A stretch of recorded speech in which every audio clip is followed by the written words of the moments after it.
Buenísimas, buenísimas, buenísimas mañanitas. Estoy muy bien, muy recuperado. Me encanta cómo estoy, me encanta. Mi Cristo interior, salve y bendice tu Cristo interior, tú que vas a conectarte hoy, mañana, cualquier día, y también aquellos que queriendo conectarse no pueden. Hoy es lunes 21 de diciembre de 2015, 21 de diciembre. Programa 1143. Que el Espíritu de sabiduría descienda sobre nosotros todos y nos ilumine. A mí para decir lo que debo decir, a ustedes para comprenderlo. Gracias por sus correos, no debo uno solo, al menos el que haya llegado hace un minuto. Gracias, gracias, gracias. Estoy hoy de plácemes, porque hoy es 21 de diciembre. Es el día del solsticio de invierno. Es un día mágico, mágico. Adicionalmente, tengo el agrado de exponerles la teoría del espíritu de Navidad. La teoría del espíritu de Navidad es algo que viene de hace más de 5.000 años, pero que, sin querer queriendo, le hemos cambiado el rumbo. Hay cosas que permanecen, hay cosas que ya no existen. Lo importante es que el espíritu de Navidad desciende sobre la tierra el 21 de diciembre con una sola misión, la misión de dar. Veamos a ver cómo transcurre esto. La fiesta del nacimiento del Sol Invicto, el Sol Invicto, un dios de la antigüedad, era la festividad más importante del mundo pagano. Se conmemoraba en los países celtas y en el Imperio Romano antes del advenimiento del cristianismo.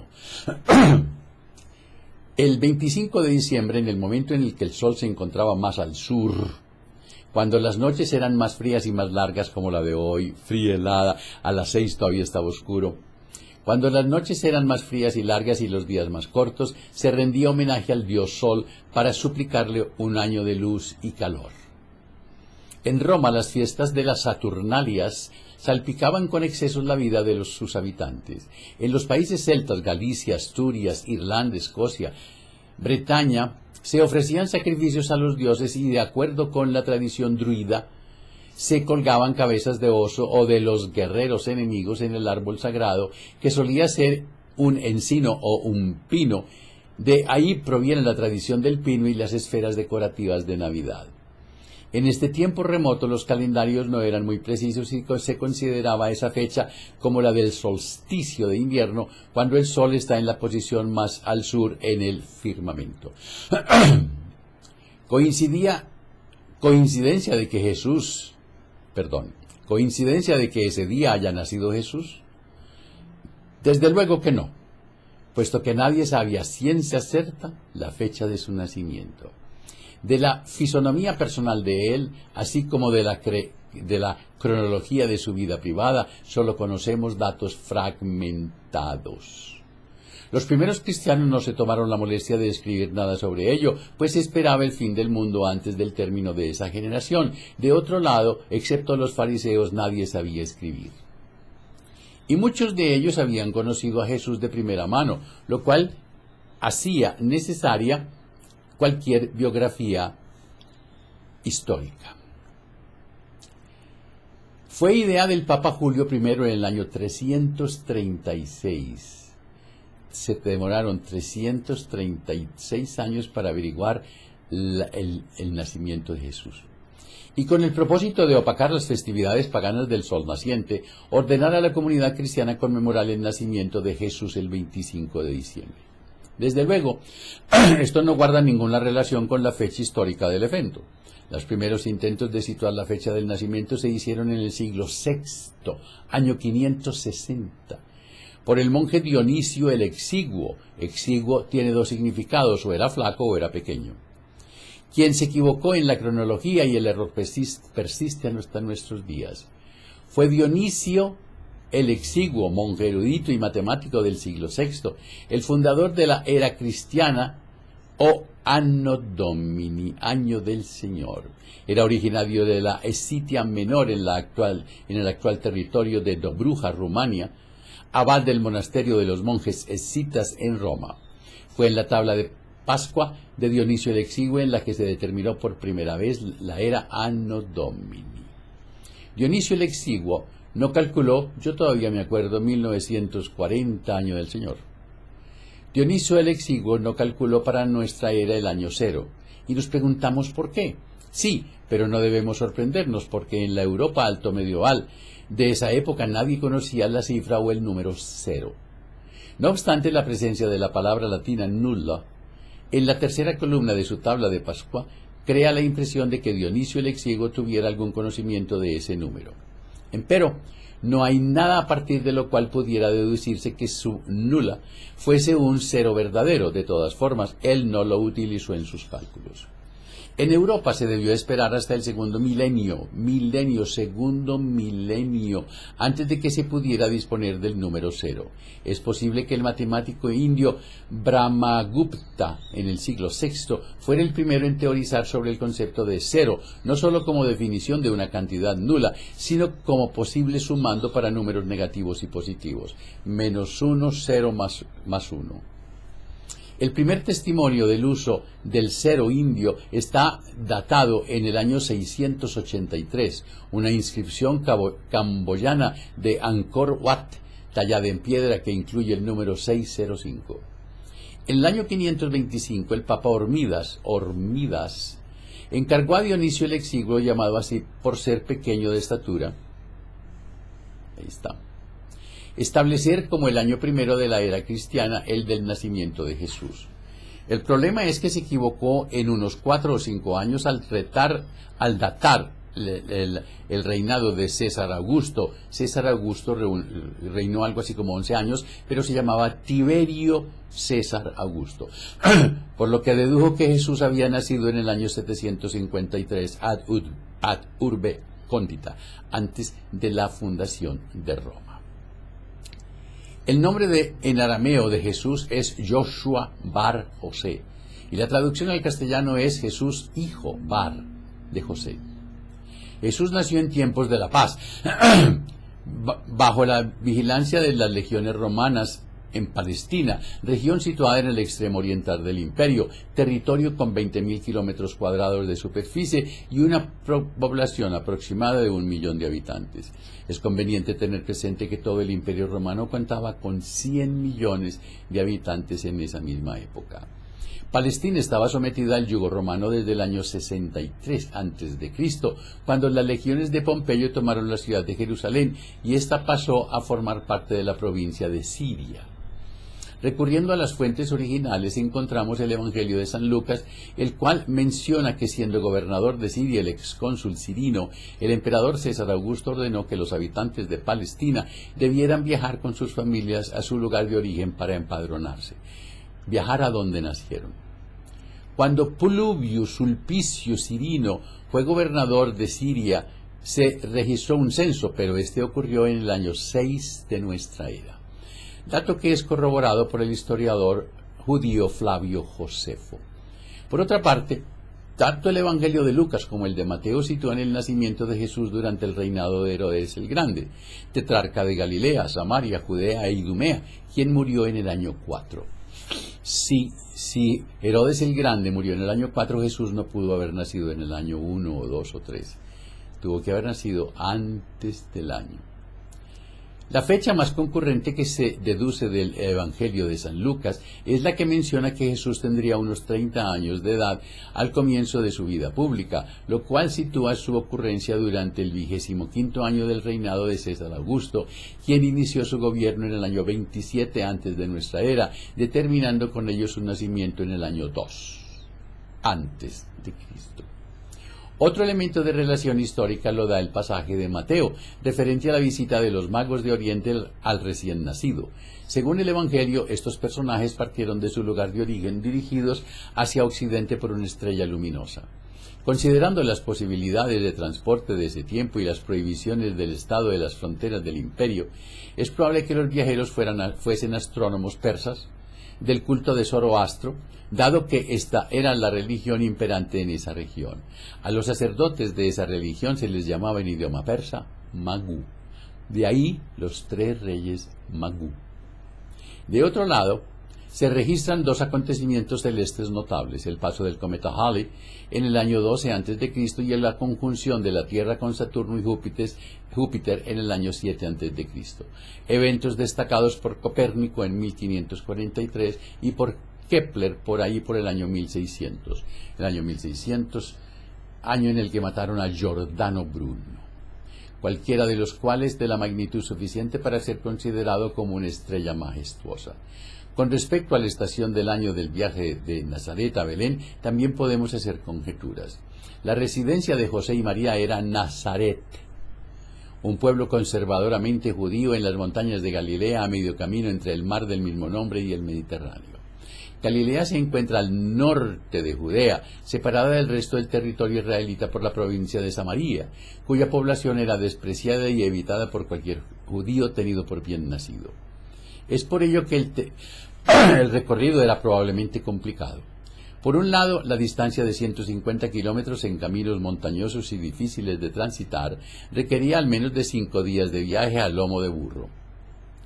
Por otro lado, el rechazo a contemporizar con los samaritanos hacía las escalas en esa provincia sumamente incómodas, complicado enormemente la travesía, especialmente en el invierno. Viajar en esas condiciones con una mujer embarazada debía planearse con precaución, y desde luego que José así lo hizo y seguramente evitó el tiempo frío para efectuarlo. Durante el invierno los pastores escaseaban y la lluvia helada era frecuente, por lo que los pastores nunca mantenían los rebaños a la intemperie. Ojo al parche, 25 de diciembre. Según Lucas, durante el nacimiento de Jesús, los pastores a cielo abierto vigilaban sus rebaños. Contradicción de la Biblia. Basándose en todo lo anterior, la mayoría de los historiadores sitúan como probable la verdadera fecha de la Navidad a finales del mes de agosto o principios de septiembre, cuando había sol, y muy posiblemente en el año 6 entre el año 6 y el 4 antes de Cristo. No falta quien asevere que el alumbramiento pudo haberse dado entre marzo y mayo. La Navidad. La Navidad es la celebración anual en la que se conmemora el nacimiento de Jesús en Belén. Recuerden que era de Nazaret. En Belén, según los evangelios de Mateo y de Lucas. Los otros dos no mencionan el nacimiento. Los otros dos evangelistas. Después de la Pascua de Resurrección es la fiesta más importante del año eclesiástico cristiano. Como los evangelios no mencionan fechas, no es seguro que Jesús hubiera nacido el 25 de diciembre. De hecho, el día de Navidad no fue oficialmente reconocido sino hasta el año 345, cuando por influencia de San Juan Crisóstomo y San Gregorio de Nacianceno se proclamó ese día como fecha de la Natividad de Jesús. De esta manera seguía la política de la Iglesia primitiva de absorber su lugar de reprimir los ritos paganos existentes que desde los primeros tiempos habían celebrado el solsticio de invierno y la llegada de la primavera. Para los persas, Mitra era un dios nacido de una piedra, de ahí que salgan chispas del pedernal, como rayos del sol si se le golpean. Los romanos lo adoptaron como divinidad solar, rindiéndole culto con sacrificios humanos. Los que querían iniciarse en su culto pasaban terribles pruebas con flagelaciones y torturas con fuego.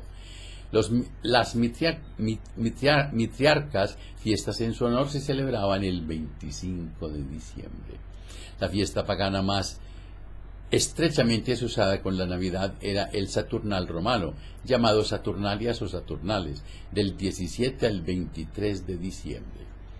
En honor a Saturno, dios de la agricultura, a la luz de velas y antorchas se celebraban el fin del período más oscuro del año y el nacimiento del nuevo período de luz o nacimiento del Sol Invictus, coincidiendo con la entrada del Sol en el signo de Capricornio.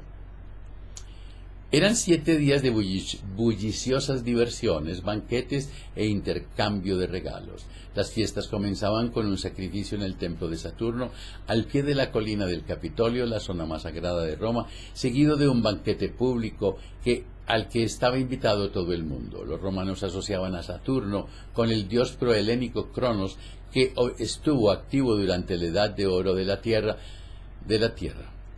Posteriormente, el nacimiento del Sol y su nuevo período de luz fueron sustituidas por el nacimiento del verdadero Señor para la Iglesia, Jesús de Nazaret, no de Belén. y gradualmente las costumbres paganas pasaron al día del año nuevo, pasaron al día del año nuevo, siendo asimiladas finalmente por la fiesta cristiana de Navidad. Al mismo tiempo se celebraba en el norte de Europa una fiesta de invierno similar conocida como Yule, en el que se quemaban grandes troncos adornados con ramas y cintas en honor de los dioses para conseguir que el sol brillara con más fuerza.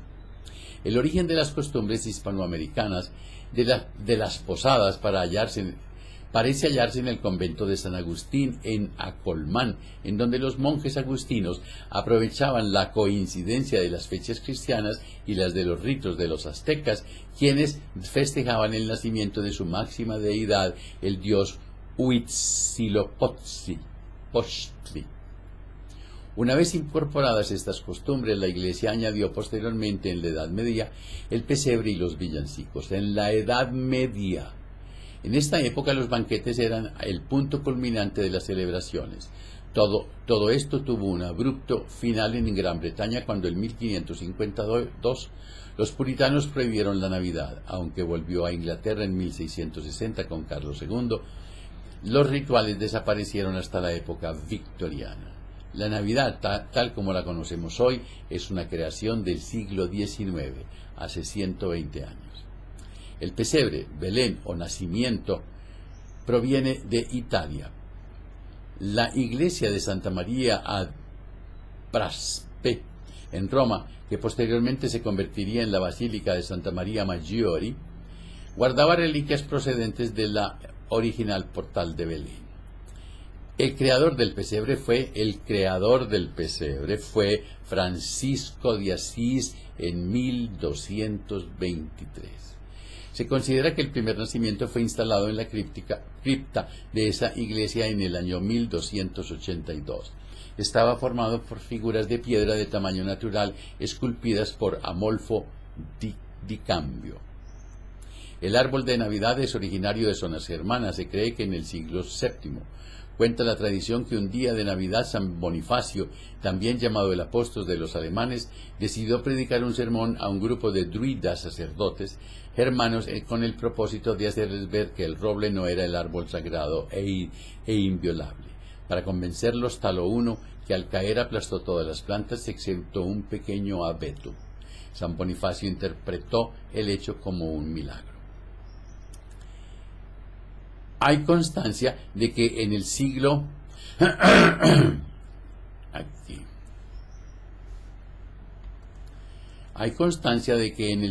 XVI los alemanes instalaban abetos decorados en sus casas. En este mismo siglo Lutero introdujo la costumbre de poner velitas, hoy sustituidas por bombillos. Los villancicos son originarios de España. En sus inicios fue un género polifónico de carácter profano que surgió a finales del siglo XVI en las zonas rurales. Entre los autores de villancicos de tema religioso se encuentran nombres ilustres como Lope de Vega, Santa Teresa de Ávila. La costumbre de cantar villancicos en Navidad procede fundamentalmente del siglo XIX, tiempo en el que fueron recuperados y se compusieron muchos nuevos. Hoy día casi los países de tradición cristiana cantan composiciones navideñas, pero les dan distintos nombres: Noels en Francia, Christmas carols para los anglosajones, canzonetta en Italia. Las tarjetas de Navidad empezaron a utilizarse solo hasta la década de 1870, aunque la primera de ellas se imprimió en Londres en 1846. La familiar imagen de Santa Claus o Papá Noel con el trineo, los renos y las bolsas con juguetes es una invención estadounidense de Coca-Cola de estos años recientes. Fue introducida en este país desde Holanda en el siglo XVII, si bien tiene su origen en Alemania a mediados del siglo XIX. La leyenda es antigua y compleja, procedente el vestido rojo, la panza y la residencia en el Polo Norte es creación de Coca-Cola. Una joven figura medieval del espíritu de la Navidad y varios repartidores de regalos de Navidad del folclore europeo. Ahora sí, ¿qué es el espíritu de Navidad? Más allá de la historia del nacimiento de Jesús, más allá de ese supuesto primer paso para la creación de una tradición religiosa que ha labrado la cultura durante los últimos 2000 años, la Navidad contiene símbolos, metáforas y significados ocultos que cuando ya los dogmas han comenzado a perder su poder intimidatorio, empiezan a ser conocidos y apreciados por los hombres de todas las partes del mundo. Para muchas culturas antiguas, tanto los días de cambio de las fases de la luna como los del paso de una estación a otra, representaban momentos en los cuales las energías del cosmos se bañaban permanentemente la Tierra y cuyo generador más cercano es el Sol. Adquirían características especiales que podían ser de gran utilidad para el desarrollo interior y exterior de los seres humanos. Hablando de solsticios y equinoccios, cabe anotar algunos datos sobre Eratóstenes de Cirene. Cirene vivió por el año 200 a.C. Fue astrónomo, geólogo, matemático y filósofo, y quien cultivó no solo la ciencia, sino también la poesía, la filología y la filosofía, por lo que fue llamado por sus coetáneos el pentatleta, o sea, campeón de muchas especialidades. 11 años menor que Arquímedes, mantuvo con esta relación de amistad y correspondencia científica. Se le debe la medición de los equinoccios y los solsticios al observar que la sombra proyectada en el obelisco de Alejandría formaba un ángulo de 7,5 grados con la vertical dada por los rayos del sol que se reflejaban en el fondo de un pozo de agua profundo en la ciudad de Cirene, hoy Asuán. También estableció la circunferencia de la Tierra, la que determinó en 40.000 kilómetros. Hace 2000 años. Por eso las lunas llenas, los solsticios y los equinoccios no pasaban desapercibidos, sino que por el contrario fueron objeto de fiestas y de rituales destinados, todos ellos a aprovechar esas fuerzas temporales. Y aunque la tradición religiosa occidental, en primera instancia, y luego la científica restaron valor por paganas y primitivas a estas prácticas, hoy nuestras crisis ecológicas y existenciales están reconociendo su validez, al menos como herramienta de recuperación del diálogo perdido con la naturaleza. Antes de la aparición del cristianismo, cada solsticio y cada equinoccio se consideraba un periodo del año en el cual una energía muy especial y trascendental, que para el hombre antiguo era de naturaleza espiritual, bajaba al planeta y podía ser bienvenida y aprovechada por los hombres. Solo faltaba disponerse activamente para ese fin. El 21 de diciembre, por ejemplo, día del solsticio de invierno en el hemisferio norte, nosotros estamos en el hemisferio norte, la línea del Ecuador pasa por el sur de Colombia. Día del solsticio de invierno en el hemisferio norte y del comienzo del recorrido del Sol por la zona de esfera celeste enmarcada por el signo zodiacal de Capricornio, significaba para las tradiciones ocultistas la llegada de una forma de energía destinada a que el ser humano estableciese contacto con su ser espiritual, a que se diese cuenta de la existencia de su alma y a que gracias a ello pudiese establecer con claridad las metas de su vida en los próximos meses. En esta forma de energía, con el paso de muchos años, acabó llamándose el espíritu de Navidad, y la manera en que se manifestaba era a través de regalos que, en la forma de satisfacción de deseos expresados a través de un ritual, el hombre recibía en los meses siguientes a la celebración de dicho ritual. ¿Cómo se hace? De las cosas importantes es cómo procede la persona, y sobre todo si vive en familia, cómo procede con los miembros de su familia para hacerlo. Debe hacerlo esta noche, aproximadamente hasta las 12 de la noche. Si se acuestan a las 10, pues antes de las 10, si a las 9, antes de las 9. Esa ceremonia es muy sencilla y puede ser hecha en cualquier parte. Comienza con un acto en el que cada persona que hace parte del ritual escribe en un papel. Es bueno coger una hoja de papel y cortarla a la mitad. Ahí tienes 2 papeles. En uno, escribes todos los aspectos negativos de tu vida: perezoso, hablador, peleador, palabroso, y lo dejas a un lado. Segundo, en el otro escribes todo lo que tú quisieras que te dieran, tus deseos, lo que quieres conseguir, sin importar su valor o su tamaño. En otro papel, donde poner los propósitos y deseos que tiene para el siguiente año, deseos de alguna manera contribuyan al pequeño o a un grande bienestar de la humanidad. Luego los papeles con los aspectos negativos, luego los papeles con los aspectos negativos para dejar, se recogen y se queman en conjunto. Se llevan a un tarro, lejos de peligro, se echan, se prenden y se depositan, se prenden y se depositan. Terminada esta primera parte, el grupo inicia una meditación. El papel con los deseos se guarda secretamente, entre las páginas de un libro, en un brasier que no usas. Terminada esta primera parte, el grupo inicia una meditación con los ojos cerrados, erguido, que puede ser guiada por alguien y que arranca con una recitación de la gran invocación. Ustedes deben tener ya la oración de la gran invocación, y si no está al final de estas memorias, pidan estas memorias, ahí está la gran invocación.